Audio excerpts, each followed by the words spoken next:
In this lecture we will see how to install PyCharm. To download PyCharm, head over to the JetBrains website using this URL.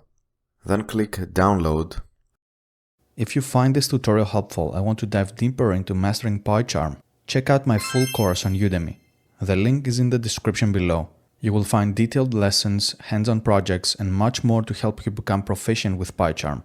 See you inside the course. And then scroll down to the Community Edition, which is free. Now that the download is finished, click on the installer. Then click Next on the prompts and use the default settings. And finally hit Install. Choose to run PyCharm after the installation. Confirm the terms of service.